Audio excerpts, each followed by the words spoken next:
Hey there, everybody. Welcome back to another segment of Ask Us Anything. And you sure are. Wow. And I regret this segment. No, I too am learning a lot. Eye-opening because, of course, like when you research one thing, you research another, and then you leads to more questions, and soon enough, you are down the rabbit hole. Yes, which is going to be the name of our new podcast. We've decided. If anybody has any knowledge on how to start a podcast, let us know. Because we definitely have the name and the topics, because, man, just keeps going. But anyways, yes, so thank you for all of your questions. We had a question given to us yesterday that will take quite some research. You have to wonder, are these people, is this just randomly on their mind? Mm-hmm. Has it always been on their mind and now it's just their chance to ask? Or is this like a Stump the Jays situation? Are you reading that currently? But curious. Just to let you know, we are on top of that one and researching it soon. Today's question is kind of a cheater question because it comes from one of our wise retired pastors who not only provided the question, he also provided the answer. So thank you.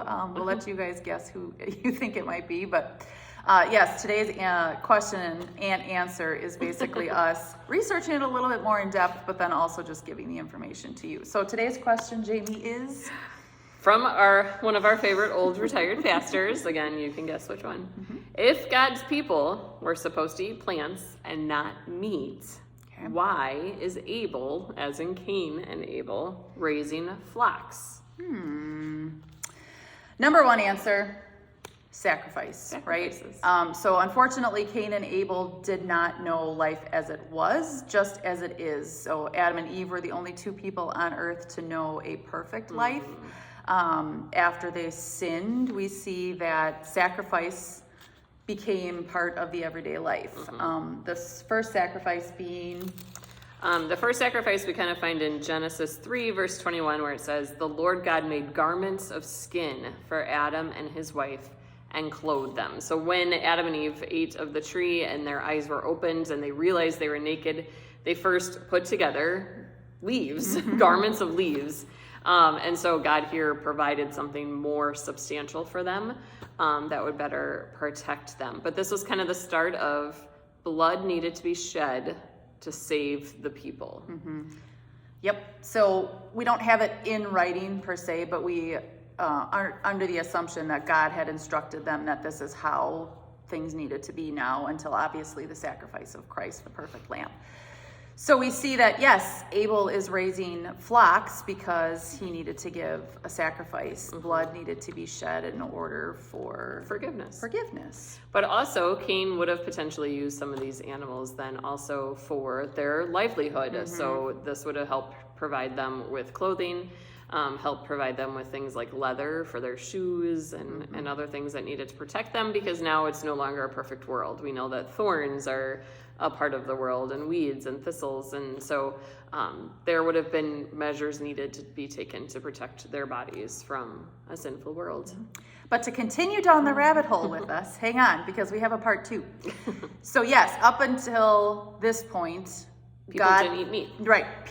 God had just given plants and things, trees, plants, those types of things for food. We don't find that we get to eat meat until the flood, because up until then it was all greens. Here comes the flood. The flood destroys everything. Except for Noah and his family and 2 of every kind of animal that was aboard the ark. And the things that he would have packed. Yeah, and the his other picnic things. Lunch that he packed for, a long time. But getting off the ark, there would not have been trees and plants and things that they could have eaten. So now Noah gets off the boat, and what does he offer up right away? Burnt offering, sacrifice. And then it's later in Genesis chapter 9 that we read the following. Genesis chapter 9 verse 3 then says, "Everything that lives and moves will be food for you. Just as I gave you the green plants, I now give you everything." So God has provided food for the people up until this point, which is strictly plants, fruits, vegetables, things like that. And now he is giving them permission to eat animals. But then this comes with its own set of stipulations. They're not to eat fat. They're not supposed to eat anything with the lifeblood still in it, things like that. Another rabbit hole we I can was go going to down. say another rabbit hole, because I could say that I'm really thankful that we get to eat meat and enjoy, you know, a good burger or chicken, but I know there's also rules that go along with that, so we're not going to get into that today. And the We'll rabbit save hole that- that we went down was, what did they try first? Yeah, like, how did you just, like, know that? This is how you make it and cook it. And, Yeah. I mean, I can't remember how to make most recipes, and I have to look them up online. How long do I cook it for? What temperature do I cook it for? Yeah. Like, did they just guess? Yeah. They must have just guessed. Well, and then, you know, the other rabbit hole we could dive down is, how did you know what was a poisonous plant and what wasn't a poisonous plant? And who was the first to test it? I mean, if you just died, you were like, yes, stay away from that plant. Like, they kept a journal and then been like, results. Stone tablet chiseled out, don't eat red berries. Don't eat the red berries. Leaves of 3, let them be. Like, oh, we digress. But yes, it Anyways. does. It does. So we hope that that is the answer to your question of sacrifice and Abel offering of Why we had, flocks. why they were killing animals but not eating them. And then when we had permission to eat meat along with all the plants and vegetation. Wow. So yeah, ask us anything. Definitely Clearly- definitely not anything light right before we dive into Lent, man. Yeah. And I'm so glad we can provide you with these answers that are as clear as mud. Good job. So until next time, don't forget to ask us anything. Have a great week. Bye.